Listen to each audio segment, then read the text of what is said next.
அது உரிமை போராட்டம் என்று சொல்கிறார்கள். உரிமை போராட்டம் சொன்னா அதுக்கு போராடுறதுக்கு நம்ம நாட்டில் அரசியல் சாசனத்துக்கு வழிமுறை இருக்குது. அந்த வழிமுறை பிரகாரம் அது எங்களுக்கு வேணும்னு ஊர்வலம் போகட்டும், அது உரிமை போராட்டம். அல்லது உண்ணாவிரதம் இருக்கட்டும், அது உரிமை போராட்டம். அதை நாங்களே இடிப்போங்கிறது உரிமை போராட்டம் கிடையாது. இந்த அயோத்தி பிரச்சனையை வச்சு இந்த முஸ்லிம்களுக்கும் இந்துக்களுக்கும் இடையிலே குளிர் சாய்ந்து கொண்டே இருக்க வேண்டும் என்று நினைப்பவர்கள் இந்த பிரச்சனையை தொட்டுக்கொண்டே இருக்க வேண்டும் என்று நினைக்கிறார்களே அல்லாமல் இது ஒரு முடிக்கப்பட வேண்டிய பிரச்சனை ஒன்று. அதாவது ஆக்ட் ஆஃப் டெரரிசமா இல்லையா அல்ல என்பதுதான் என்னோட கருத்து. அதாவது காரணம் சொல்றேன். காரணம் அதாவது இனிமேல் இந்துக்களுக்கும் முஸ்லிம்களுக்கும் எந்த வகையிலும் எந்த பிரச்சனையும் தொடர்ந்து பிரச்சனை வரக்கூடாது என்பதற்காக ஒரு சட்டமே இயற்றப்பட்டு விட்டது. அதுலேயே அந்த சட்டத்திலேயே ராமர் ஜென்மபூமி பிரச்சனை தவிர என்று ஒரு கிளாஸ் இருக்கு. அது இன்னமும் நீதிமன்றத்தில் இருக்கு.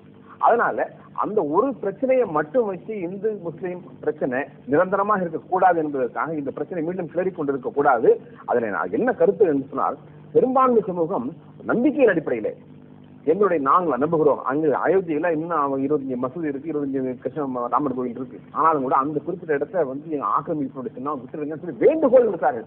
அதை பெரும்பான்மை சமூகம் வேண்டுகோள் விடுக்கும் பொழுது அதை அந்த வேண்டுகோளுக்கு மதிப்பு கொடுத்து அதை விட்டுக் கொடுக்க வேண்டியது அவருடைய கடமை என்பதாக நாங்கள் கருதுகிறோம். வேண்டுகோள் ஒன்று. அந்த இடிப்பு சம்பவம் என்பது ஒரு கூட்டமாக சென்று அங்கு வழிபட சென்றவர்கள் எந்த நோக்கத்துக்காக சென்றார்கள், அங்கு என்ன நிகழ்ந்தது என்பதை பற்றி இப்பொழுது கோர்ட் விசாரணை நடந்து வருகிறது. எனவே இது ஒரு சமூக இது ஒரு நமக்குள்ளே ஏற்பட்ட ஒரு சர்ச்சை, ஒரு சொத்து குடும்பத்திற்குள்ளாக நடந்த சொத்து பிரச்சனையில ஒரு சொத்தை அபகரித்து விட்டதாக வைத்துக் கொள்வோம். அப்படி அதற்கும் எதிராளிகளை கூண்டோடு ஒழிப்பதற்கும் ஈவிரக்கமின்றி கொலை செய்வதற்கும் ஒப்பிடுவது என்பது மிக தவறான காரியம் என்பது என்னுடைய மாதிரியார தீ வச்சு கொளுத்துனதுதான் பயங்கரவாதத்தை ஒழிக்கிற லட்சணம். 10,000 பேர் கொன்றது கொள்வதுதான் பயங்கரவாதம். அதுதான் காரூண்யமான காட்சி. பாகிஸ்தானிலே 100 சர்ச்சிலே தொழுங்க பயங்கரவாதம் ஒத்துக்கிறோம். பயங்கரவாதம் நீங்கள் சொல்லுங்க. அதாவது பாபர் மசூதி பயங்கரவாதம் ஒத்துக்கிறோம். நாங்க சர்ச்சில நடந்த தாக்குதல் பயங்கரவாதம், காட்டு மிராண்டித்தனம், கண்டிக்கத்தக்கது. அது மிருக வெறியர்கள் செஞ்சு நாங்க சொல்றோம். அதே வார்த்தையை பாபர் ஒரு சிறு குஞ்சு கூட அங்க கைது செய்யப்படல. பாபர் பாரதிய முஸ்லிம்களுடைய கடமை என்னவாக இருக்கும் என்று சொன்னார், எவனாக இருந்தாலும் சரி, அழிவு சக்திகளை இருப்பவர்கள் எவராக இருந்தாலும் தூக்கிலடு என்ற குரல் இங்கிருந்து கிளம்ப வேண்டும். இப்போ என்ன கவலை என்ன சொன்னாலும் ஆத்திரம் இஸ்லாம் என்ற பெயர் இன்றைக்கு பயங்கரவாதத்தினுடைய மறுபெயராக என்று பிரச்சாரம் செய்யப்படுகிறது. அதை பார்த்து நீங்கள் துடிக்க வேண்டும். இஸ்லாம் அல்ல, இஸ்லாம் அதற்கு நாயகம் பயங்கரவாதத்துக்கு துணை சொல்லவில்லை என்பதாக நீங்கள் குரல் கொடுக்க வேண்டும். அப்படி சொல்லி பாரதிய முஸ்லிம்களுடைய மரியாதையும் கௌரவத்தையும் நீங்கள் உயர்த்தினீர்கள் என்றால் நாங்கள் உங்களை பற்றி பெருமைப்பட்டுக் கொள்வோம். ஏன் இஸ்லாத்தை இதில் இழுக்கிறாங்கன்னா, எல்லா நாடுகளிலும் அமெரிக்க தூதரகங்கள் முன்னாடி இஸ்லாமிய மாணவர்கள் நடத்தக்கூடிய போராட்டம், இதற்கு ஜிஹாத் புனித போர் என்று தரப்பட்டிருக்கக்கூடிய முத்திரை, இதன் காரணமாகத்தான் நான் நினைக்கிறேன். இஸ்லாம் புனித போர் என்ன சொல்லுதுன்னு கேட்டா, நான் ஒரு நிரபராதி, நான் சும்மா போய்கிட்டு இருக்கேன், என்னைய ஒருத்தன் அநியாயமா அடிக்க வர்றான், நான் திருப்பி அடிச்சா தப்பு இல்லைன்னு இஸ்லாம் ஒரு குழுவுக்கு நான் சொல்லுது, முஸ்லீமுக்குன்னு சொல்லலை. இது ஒரு இந்து போய் முஸ்லீம் அநியாயம் அடிச்சான்னு சொன்னா அந்த இந்து திருப்பி அடிக்கிறானே அது புனித போர் தான். அது ஜிஹாத். நபிகள் நாயகன் சொல்றாங்க, அக்கிரமத்தை எதிர்த்து போராடுவது ஜிஹாத். யார் இனத்துக்கு போராடுறானோ அவன் முஜாஹிது இல்ல, ஜிஹாது செய்யறவன் இல்ல. இனத்துக்கு நான் பண்ணக்கூடாது. அதுல உள்ள மேற்று என்னன்னு நான் பார்க்கணும். அதுல நியாயம் யாரு பக்கம்? ஒரு இந்துவும் முஸ்லீம் அடித்துக் கொள்ளும் பொழுது இந்து பக்கம் நியாயம் இருந்தால் நான் இந்து பக்கம் நிக்கணும். அதுதான் ஜிஹாத். அந்த மாதிரி எப்ப நின்றுருக்கீங்களா? நீங்க இருக்கிறோம். எதுல இல்ல, எந்த வரலாறு கிறிஸ்தவர்களை தாக்குனாங்கன்னு சொல்லும்போது நான் காட்டு முறாண்டி மிருகத்தை சேர்ந்தவங்கன்னு சொன்னேன்.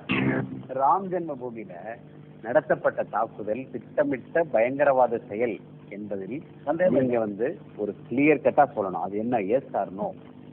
அல்ல அல்ல அல்ல, 100,000 கோடி தடவை சொல்லுவேன். பயங்கரவாதத்திற்கு அதற்கு சம்பந்தமே கிடையாது. நூற்றுக்கணக்கானோர் ஆயிரக்கணக்கானோர் சேர்ந்து கட்டடத்தை தகர்ப்பது என்பது பயங்கரவாத செயல் இல்லாமல் வேற என்ன? நீதிமன்றம் தடை போட்ட பிறகு நீதிமன்றம் தடை. அதாவது பயங்கரவாதம் என்று அதற்கு பெயர் சூட்ட முடியாது. வேற என்ன பெயர் சொல்லுவீங்க? அதற்கு உருவ மீறல் என்று சொல்லலாம், அத்துமீறல் என்று சொல்லலாம். அதாவது அந்த லட்சக்கணக்கான மக்கள் அது ஆலயம் இருந்தது என்ற நம்பிக்கையோடு குழுமிய அந்த மக்கள் தங்களுடைய வழிபாட்டு எல்லையை மீறிவிட்டார்கள். என்பதாகத்தான் சொல்ல முடியும் தவிர மீறல தலைவர்கள் திட்டமிட்டு மீற கொண்டு அதை விசாரணை நீதிமன்றம் விசாரணை தண்டனை கொடுக்கும், அதை ஏற்றுக்கொள்வதற்கு அதற்காக கொடுக்கப்படுகின்ற ஒரு எக்ஸ்கியூஸா சம்பவம் நடக்கின்ற பொழுது அத்வானி அவர்கள் கண்ணீர் விட்டு அழுதிருக்கிறார்கள். எங்க அந்த சம்பவ இடத்துக்கு பக்கத்திலேயே. ஆமா, தமாசுக்கு சொல்றீங்களா? கடப்பாறையாலும் மண்வெட்டியாலும் கரசேவம் நடக்குதுன்னு சொன்னாரு. இல்ல அவர் அரசை செய்வேன்னு சொல்லிட்டு போனாரு. ஐயா வைத்தியலிங்கம் அவர்களிடம் ஒரு கேள்வி.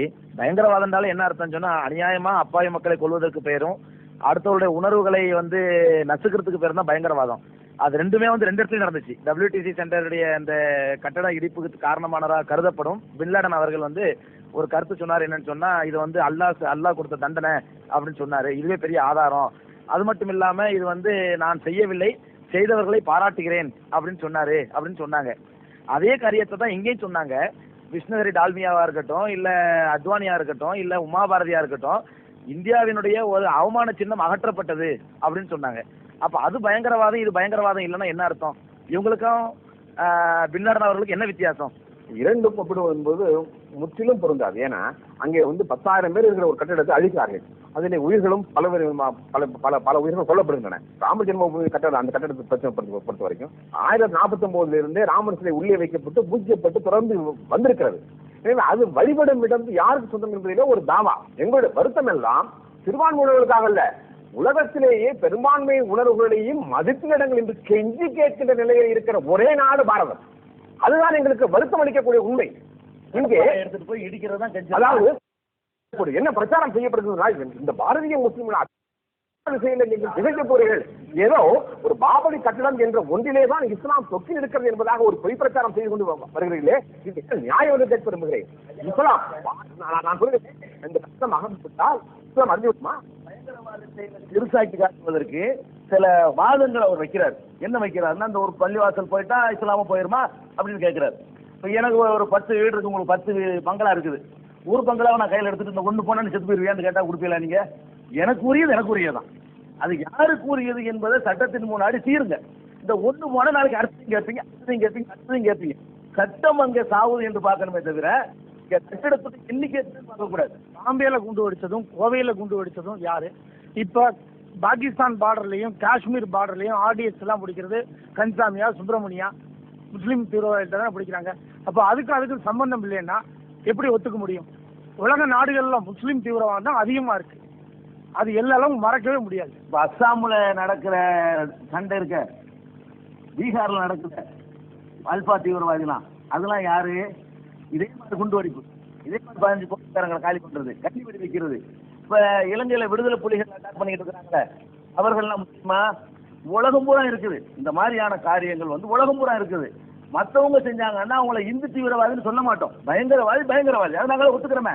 நாங்க இவர் தீவிரவாதம் இல்லைன்னு இவங்க சப்போர்ட் பண்ண மாதிரி நாங்க சப்போர்ட் பண்ணல.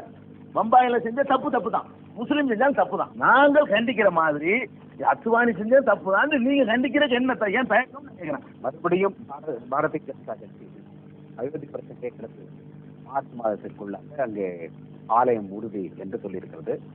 உத்தராஞ்சல் உத்தரப்பிரதேச தேர்தலை மனதில் கொண்டு இல்ல அப்படி அப்படி சொல்ல முடியாது. ஏனென்றால் இப்பொழுது கோயிலாகத்தான் இருக்கு, வழிபடும் இடமாகத்தான் இருக்கிறது. அது நீடிக்க வேண்டும் என்று அவர்கள் நினைக்கிறார். நீங்க செய்ய தயாரான சொல்லுங்க. இந்த பாபர் மசூதி வழக்குல சுப்ரீம் கோர்ட்டுடைய வழக்கு என்ன தீர்ப்பு சொல்லுதோ அதை நாங்க ஏத்துக்கிறோம். நீங்க தயார்னு சொல்லுங்க. யார் ஒப்புக்கொண்டாலும் ஒப்புக்கொள்ளாவிட்டாலும் இந்த நாட்டை சட்டம் ஆளுகிறது, நீதி ஆளுகிறது, உச்சநீதிமன்றம் ஆளுகிறது. அதனுடைய தீர்ப்பு கட்டுப்படுத்தும், அதற்கு அனைவரும் கட்டுப்படுத்த ஆக வேண்டும். எனவே இதில் ஒப்புக்கொள்ள வேண்டுமா வேண்டாமா, ஒப்புதல் வாக்குமூலமா அல்லது மறுப்பு வாக்குமூலமா தேவையில்லை. நண்பர்களே, மதம் மனிதனை அறிவுக்கு இட்டுச் செல்வதாக, நாகரிகத்திற்கு, பண்பாட்டிற்கு, சகோதரத்துவத்திற்கு இட்டுச் செல்வதாக இருக்க வேண்டுமே தவிர, மதம் என்பது மனிதனை பிரித்து அதன் மூலம் குளிர்காய நினைக்கின்ற சிலரது கைகளில் கருவியாக மாறிவிடக்கூடாது. அது ஒசாமா பின் லாடனாக இருந்தாலும் சரி, உள்ளூர் தீவிரவாதிகளாக இருந்தாலும் சரி, அவரவர் தங்களது நலனுக்கு, தங்களது உயர்வுக்கு மதத்தை மற்ற நிறுவனங்களை எப்படி பயன்படுத்தலாம் என்று பார்க்கிறார்களே தவிர, மக்களின் பிரச்சனைகளை தீர்ப்பதற்கு மதத்தை ஒரு கருவியாக பயன்படுத்துகிறார்களா என்ற கேள்வி இன்னமும் நெஞ்சில் ஆழமாக பதிந்திருக்கிறது.